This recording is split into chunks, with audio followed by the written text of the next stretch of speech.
అందరికీ నమస్కారం. ఈరోజు వినిపిస్తున్న కథ పేరు జీవన తరంగాలు. ఈ కథను రచించిన వారు ఎద్దనపూడి సులోచనారాణి గారు. ఇక కథ విందామా?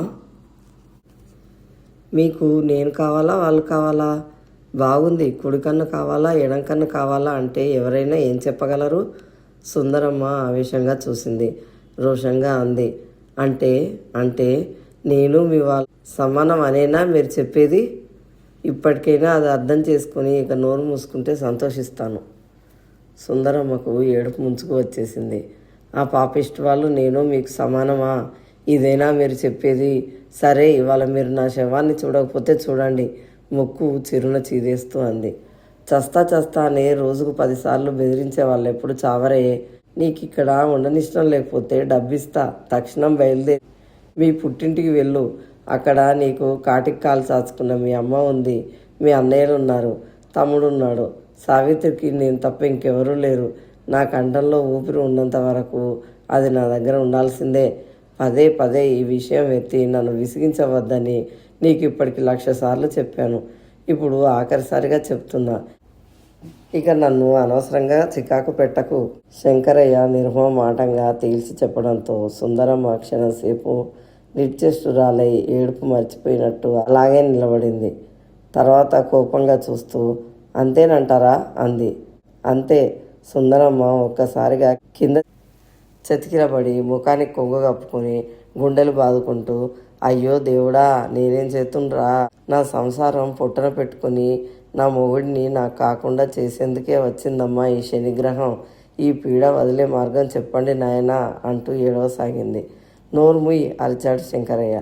ఆరి భగవంతుడా, నా ఇల్లు నాకు కాకుండా పోయిందిరా బాబు. నా ఇంట్లో ఏడ్చే స్వాతంత్రం కూడా నాకు లేకుండా పోయింది నాయనా. నేనేం చేతునమ్మా?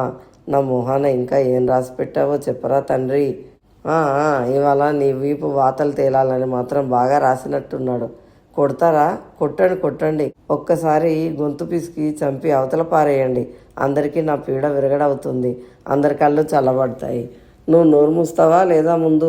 శంకరయ్య నవారు ఉండి అవతల పారేసి మూలనున్న గొడుగు పట్టుకొచ్చాడు. అప్పటికే చుట్టుపక్కల వాళ్ళంతా తొంగి చూడడం ప్రారంభించాడు. అది చూసిన సుందరమ్మ కంఠం మరింత హెచ్చిస్తూ, మీ కాళ్ళు పట్టుకుంటానండి, నా మాట వినండి. ఈ దొంగమూకతో మనం కాపురం చేయలేమండి. ఎప్పుడో ఒకసారి మన కొంపే దోచేస్తారు వీళ్ళు. సుందరమ్మ వాక్యం పూర్తి కాలేదు. వీపు మీద ఫెడీ మని గొడుగుతో 2 దెబ్బలు పడ్డాయి. అమ్మ బాబోయ్, చచ్చండ్ర నాయనోయ్, మొయ్, నోరు మూస్తావా లేదా? శంకరయ్య మళ్ళీ గొడుగు ఎత్తాడు. ఈ లోపలే గదిలోంచి పొట్టిగా పీలగా పాలిపోయిన శరీర కాంతితో అస్థిపంజరమే నడిచి వస్తుందా అన్నట్టు సన్నగా ఎముకల పోగులా ఉన్న సావిత్రమ్మ తడబడుతున్న కాళ్ళతో పరిగెత్తుకు వచ్చి అన్నగారి చేయి గట్టిగా పట్టుకొని ఆపిస్తూ, నీకేమైనా మర్చిపోయిందా అన్నయ్య? ఏమిటి గొడవ? నీకు దండం పెడతాను, వదిన్ని ఏమీ అనకు. నువ్వు అలా కాస్త వీధిలోకి వెళ్ళకపోతే ఒట్టే అంటూ భుజాలు పట్టి వీధి వైపు నెట్టింది.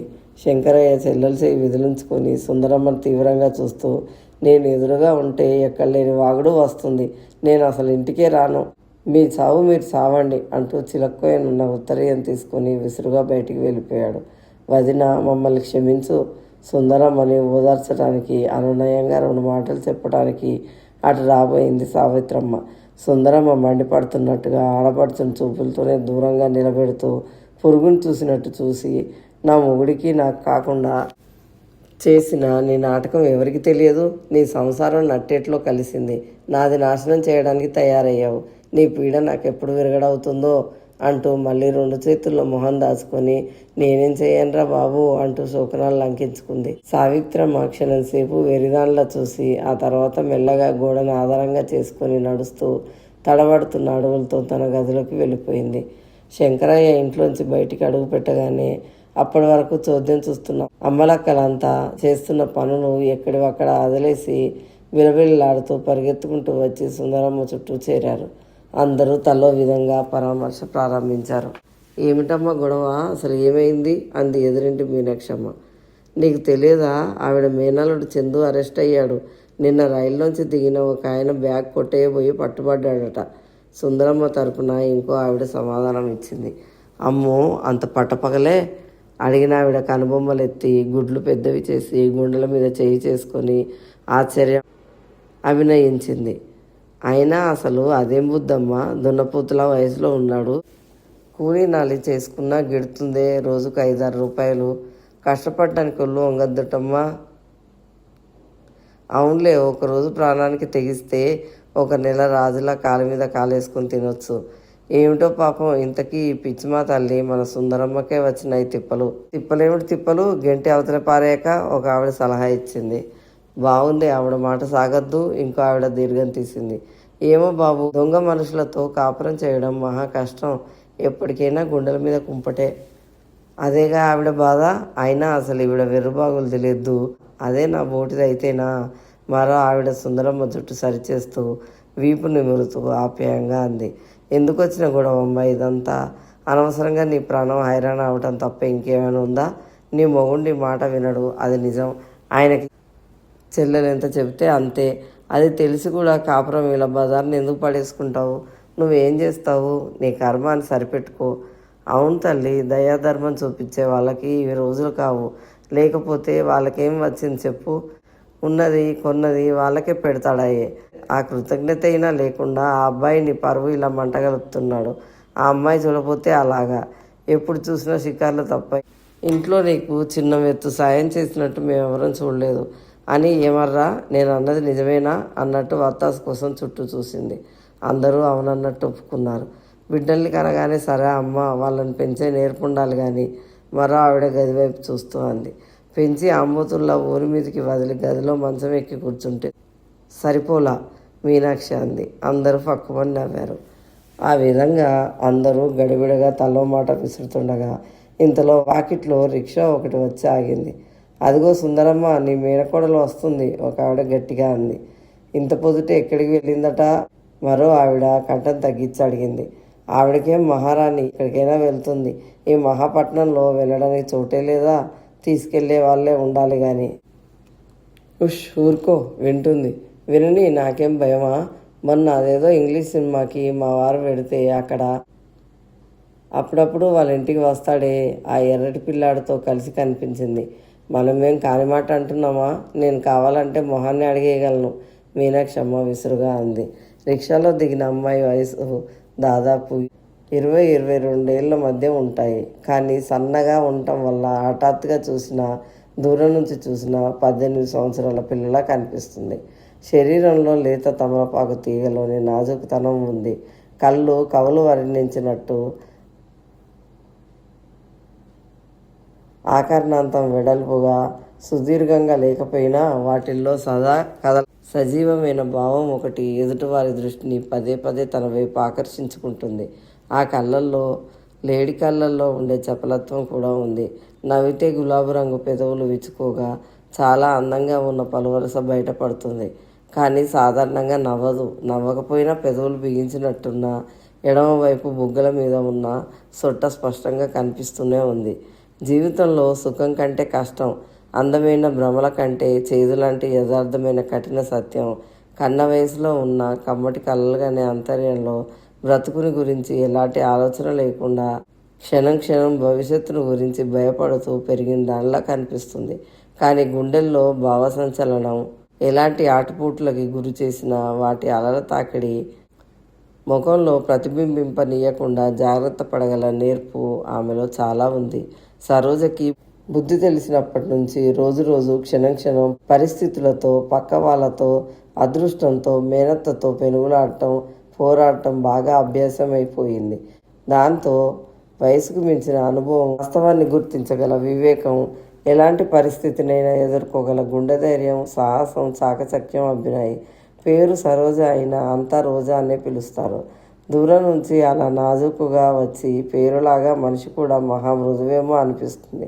కానీ దగ్గరగా వచ్చి పరిచయం పెంచుకొని ప్రవర్తన పరిశీలిస్తే వాడి ముళ్ళు కంటే కఠినమైన మనసు ఆ నాజుకుతనం వెనుక దాగి ఉన్నట్టు గ్రహించగలుగుతారు.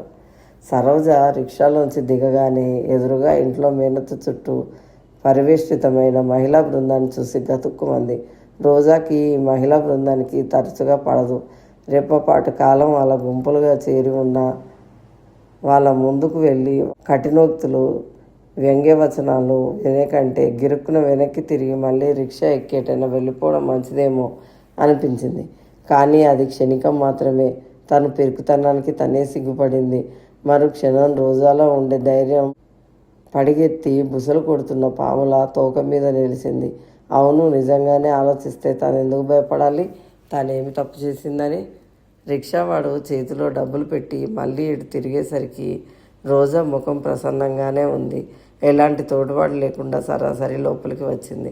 చూపులతోని తినేస్తున్నట్టున్నంత తీవ్రంగా చూస్తున్న వాళ్ళందరినీ కలియజూస్తూ మెత్తటి చిరునవ్వుతో, ఇదేమిటి వేలగారి వేలే అంతా ఇప్పుడు సభ తీర్చారేం? ఏం ఈ రోజు మీ ఇళ్లలో వంట వరపు లేదా అంది. ఆ అడగటంలో రోజా ఎంత మర్యాద తెచ్చిపెట్టుకున్నా మీకు పని పట్ట లేదా అన్న భావం వాడిగా హేళనగా తొంగి చూస్తూనే ఉంది. ఎంత సిగ్గులేనితనమే నా తల్లి, ఒక ఆవిడ శబ్దం పైకి రానియకుండా పళ్ళు కొరుకుతూ అంది. ఇంత పొద్దుటే ఎక్కడికి వెళ్ళావు నువ్వు? ఒక ఆవిడ ఆరా తీసింది. ఏమిటో ఆ పని, మరో ఆవిడ దీర్ఘం తీసింది. రోజా వినబడినట్టు ఊరుకుంది. మీ తమ్ముడు అరెస్ట్ అయ్యాడంటగా? ఆ వాడలో అందరూ అత్తయ్య అని పిలిచే ఆవిడ అడిగింది. మరే అవునండి, ఆవిడ గొంతును కొద్దిగా అనుకరిస్తూ చెప్పింది. నాకు తెలియక అడుగుతాను, అయినా అదేం బుద్ధేవాడికి? ఇంకో ఆవిడ అంది. రోజా ముఖంలో లిప్తిపాటు అతి సున్నితమైన చోట దెబ్బ తగలగానే విలవిల్లాడే బాధ కనిపించింది. కానీ మరుక్షణంలో తెచ్చిపెట్టుకున్న అహంకారపు తెర అచ్చాదనగా వచ్చేసింది. కొద్దిగా గడ్డం ఎత్తి చాలా నిర్లక్ష్యంగా జవాబిచ్చింది. ఏం చేస్తాం పిన్ని గారు, ఒక్కొక్క రుచి పుర్రికో బుద్ధి అన్నారు. ఈ ప్రపంచంలోకి పంపేటప్పుడు దేవుడు ఒక్కొక్కరికి ఒక్కొక్క బుద్ధి ఇచ్చి పంపిస్తాడు. మీకు అందరి విషయాలు తెలుసుకోవాలని ఒకటే ఆరాటంగా ఉండదు. ఇది అంతే. ఎందుకంటే ఏం చెప్పగలం? అడిగిన ఆవిడ మొహం మాడిపోయింది. రోజా తల్లి గదిలోకి వెళ్ళబోయింది. వెనుక నుంచి వ్యంగ్యంగా వినిపించింది. అట్ట దొంగ బతుకు బతికి అందరి చేత అనిపించుకునే కంటే ఎందులోనైనా పడి చావడం మంచిది. రోజా చివున వెనక్కి తిరిగింది.